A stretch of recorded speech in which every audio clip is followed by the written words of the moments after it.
High above the world of mortals, beyond the shifting clouds and the reach of mountains, there exists a realm believed to govern everything below. It is not a chaotic heaven filled with unpredictable gods, but a structured, ordered court, where every being has a purpose. Here, spirits are assigned roles, celestial officials carry out duties, and balance is carefully maintained. This realm mirrors the structure of human society, but on a cosmic scale.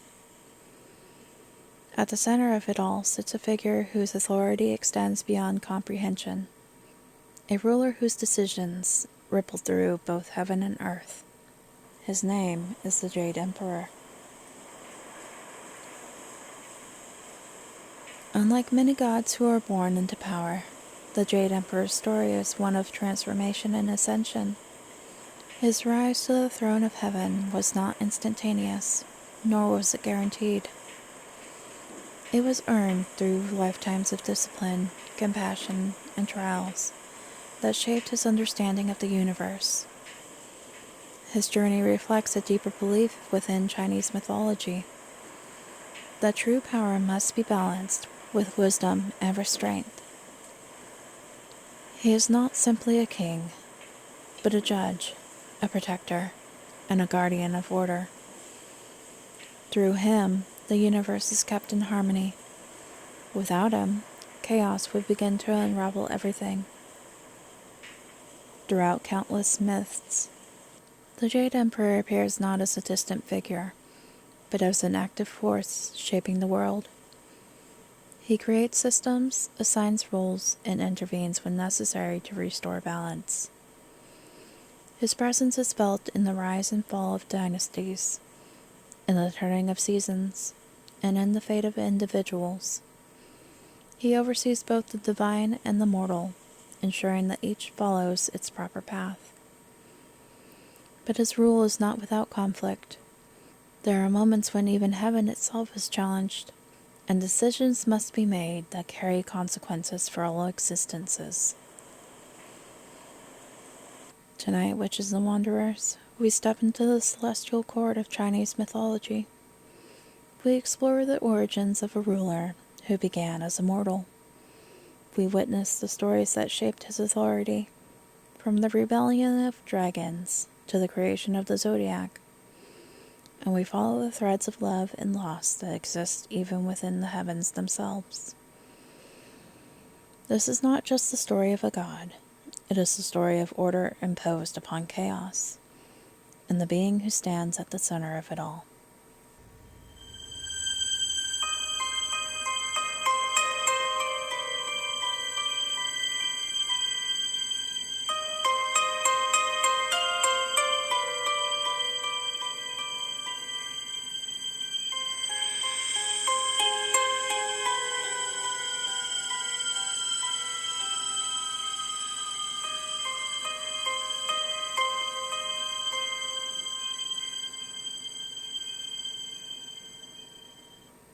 Hello, witches and wanderers, and welcome back to the Morbid Witch Podcast, where we explore myths, folklore, legends, and the strange stories that linger in the shadows of cultures around the world.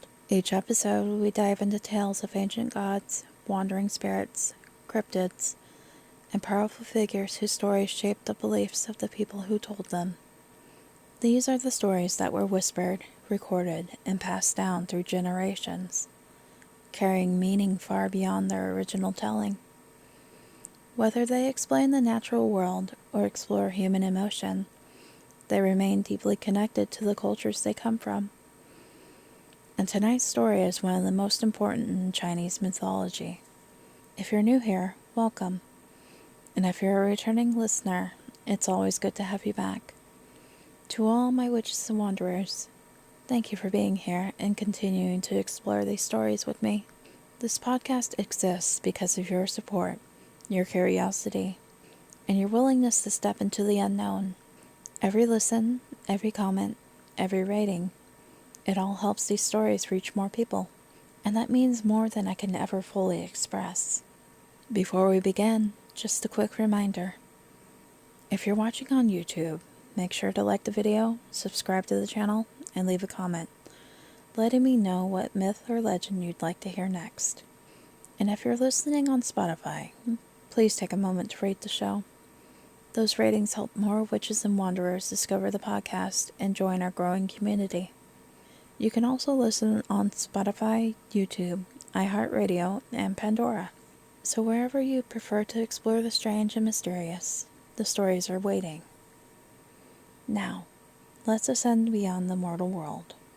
Let's step into this celestial court, and let's meet the ruler of heaven.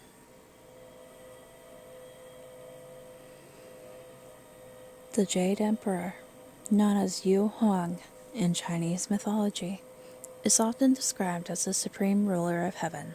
But unlike many gods whose origins are purely divine, his story begins in a far more grounded way. According to legend, he was once a mortal prince who lived in a distant age. He was not known for conquest or ambition, but for his kindness and sense of justice.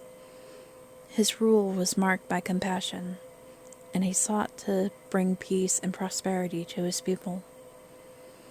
These qualities would later define his role in the heavens. Even in his mortal life, he stood apart. As the story continues, the prince eventually passed from the mortal world. But his journey did not end with death, as it might for an ordinary human. Instead, he entered a long process of spiritual cultivation that spanned countless lifetimes. Through acts of virtue, discipline, and sacrifice, he gradually ascended through the ranks of existence. Each life brought new challenges, and each challenge refined his understanding of the universe. He faced suffering, temptation, and moral trials that tested his resolve. And through it all, he remained steadfast.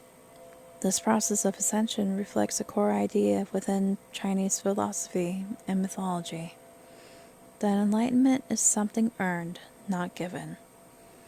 The Jade Emperor did not inherit his power, nor was it granted to him without effort. He became worthy of it through his actions and his growth. Over time, his spirit rose higher and higher, moving beyond the limitations of mortal existence. He achieved immortality, but even that was not the end of his journey. There was still one final step waiting for him. Eventually, the heavens themselves recognized his worth. The celestial court, filled with gods and divine officials, needed a ruler who could maintain balance and order. The former mortal prince was chosen for this role, not because he sought it, but because he had proven himself capable of it. He was elevated to the position of Jade Emperor, becoming the supreme authority over heaven and earth. From that moment forward, his responsibility would be to govern not just gods, but all existence. And the weight of that responsibility would shape every decision he made. Once the Jade Emperor ascended to his position, he did not rule over an empty or chaotic heaven. Instead, he inherited a vast celestial structure already filled with deities, spirits, and immortal beings, each with their own roles and responsibilities. But despite its size, this divine realm required organization. Without clear order, even heaven could fall into imbalance. So the Jade Emperor established a system that mirrored the structure of an imperial court on Earth. There were ministers, messengers, generals, and officials, all working under his authority. Each was assigned a domain to oversee. In this celestial bureaucracy, nothing was left unattended. Some gods were responsible for the weather, controlling wind, rain, and storms.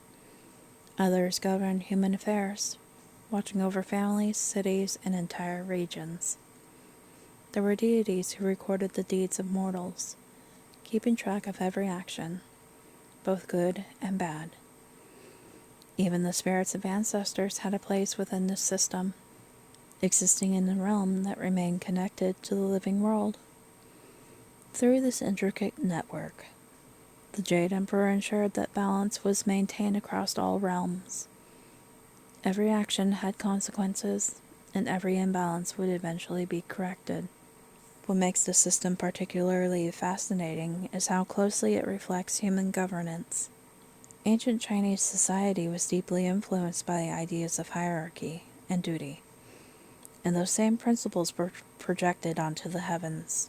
The Jade Emperor was not just a distant god, but a reflection of the ideal ruler, wise, fair, and deeply aware of his responsibilities. His role was not to dominate, but to maintain harmony. This idea reinforced the belief that order in the human world was connected to order in the cosmos. When one faltered, the other would feel the effects. But ruling such a system was not simple. The Jade Emperor was constantly faced with decisions that required both justice and compassion. There were disputes among gods, conflicts between spirits, and moments when human actions disrupted the natural balance. In each case, he was expected to respond with wisdom. Too much leniency could lead to chaos, while too much severity could create suffering. His power was absolute, but it had to be used carefully. This balance between authority and restraint defined his reign. Over time, stories began to emerge that showed how the Jade Emperor handled these challenges. Some depicted him as distant and calculating, while others showed him as thoughtful and patient. But all agreed on one thing: his decisions shaped the world. Whether he was assigning rules, issuing punishment, or granting rewards, his influence extended everywhere. And when something threatened the balance he had worked so hard to maintain, he did not hesitate to act. In many myths, the Jade Emperor is not portrayed as a warrior charging into battle, but as a ruler who commands forces far greater than himself. When chaos begins to rise, whether through rebellious spirits, rogue deities, or destructive forces, it is his responsibility to restore order. He does this not with brute force, but through authority. He calls upon generals, celestial armies, and divine enforcers to confront whatever threatens the balance of the world. His commands carry weight across all realms, and when he speaks, the heavens respond. These stories often highlight a fundamental truth about his character. The Jade Emperor does not seek conflict, but he understands that it is sometimes necessary. Evil, in these myths, is not always a single entity. It can take many forms: greed, rebellion, imbalance, or even unchecked power. When these forces grow too strong, they disrupt the harmony that holds the universe together. And it is then that the Jade Emperor must intervene. His role is not to destroy, but to correct. There are tales of demons rising from the depths, of spirits refusing their assigned roles, and of divine beings challenging the authority of heaven itself. In each case, the Jade Emperor responds by sending those best suited to handle the threat. Sometimes these are warrior gods, other times they are tricksters or wise sages. Each situation requires a different approach, and his ability to choose the right response is what makes him an effective ruler. He understands that power alone is not enough. Strategy and wisdom are just as important.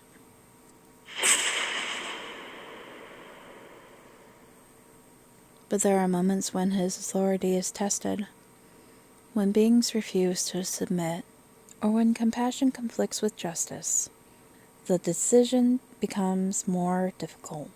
These moments reveal the complexity of his role. He is not infallible, but he is responsible.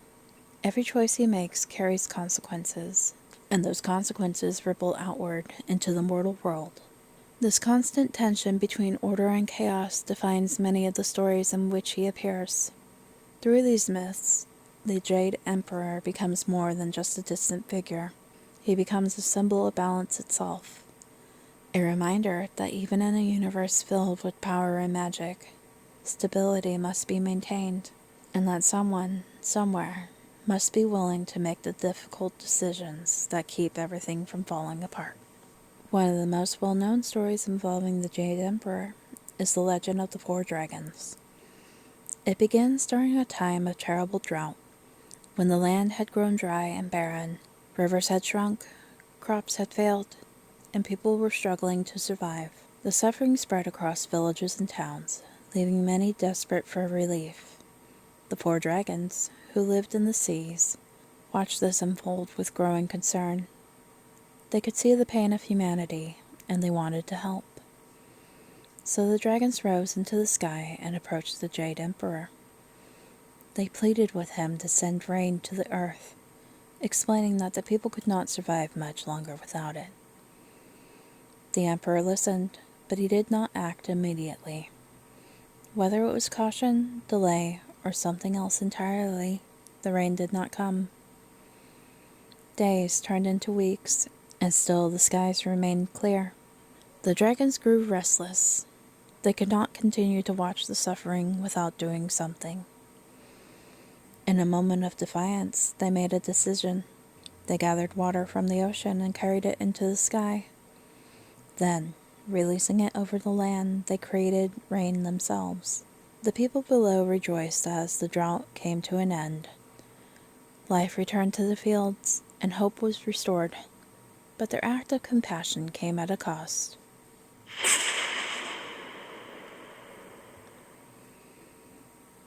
The Jade Emperor was furious. The dragons had disobeyed his authority and taken action without his command. Even though their intentions were noble, their defiance could not be ignored. To maintain order, he issued a punishment. Each dragon was transformed into a great river, bound to the earth forever. They would continue to provide water, but they would never again roam freely in the skies. In this story, the Jade Emperor's role is complicated. He is both the authority that delayed help and the force that ensured balance was maintained. The dragons acted out of compassion, but their rebellion challenged the structure of heaven. And in the end, both actions shaped the world. The rivers that resulted from their transformation became lifelines for humanity, a reminder that even punishment can carry purpose. Before we continue, witches and wanderers, let's pause for just a moment. Thank you for being here and spending your time with the Morbid Witch Podcast.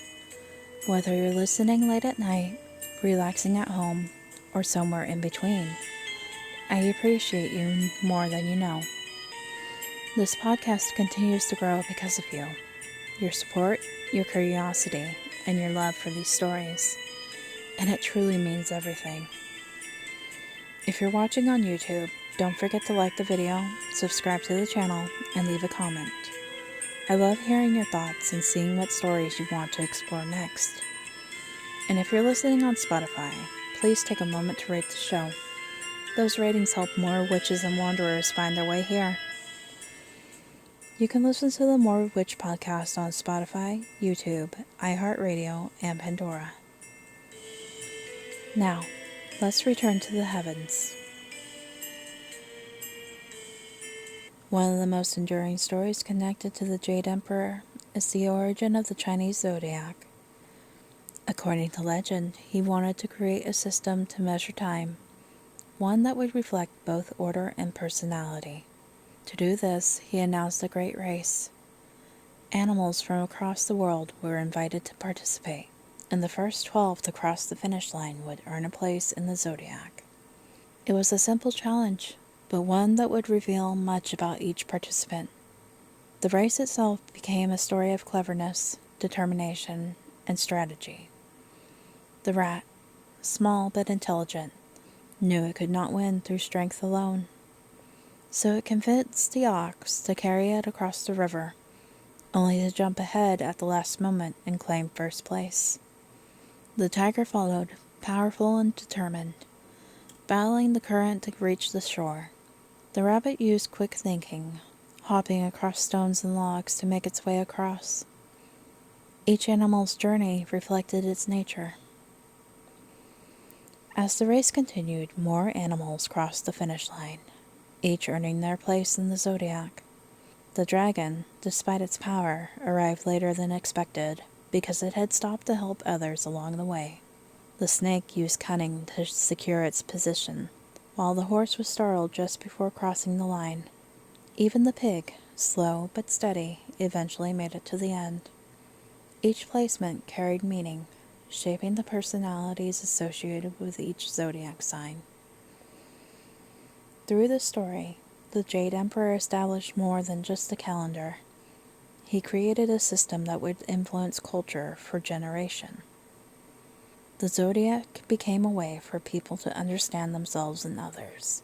It connected personality, fate, and time into a single framework. And at the center of it all was the Emperor, orchestrating the event that made it possible. Among the many stories connected to the Jade Emperor, one stands out for its emotional depth. The tale of the cowherd and the weaver girl is not about power or order, but about love. The weaver girl was a celestial being, known for her skill in weaving the clouds. She was also the granddaughter of the Jade Emperor, making her part of the heavenly court. But despite her duties, she fell in love with a mortal man, the cowherd. Their love was genuine and deep, but it broke the rules of heaven. Mortals and celestial beings were not meant to be together. When the Jade Emperor discovered their relationship, he was faced with a difficult decision. As a ruler, he had to uphold the laws of heaven. But as a grandfather, he could not ignore the emotions involved. In the end, he chose order.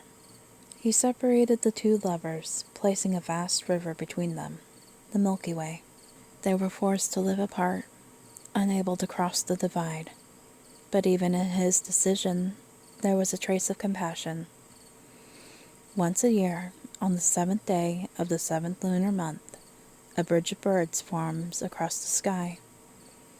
On that night, the cowherd and the weaver girl are allowed to reunite. The story reflects the complexity of the Jade Emperor's role.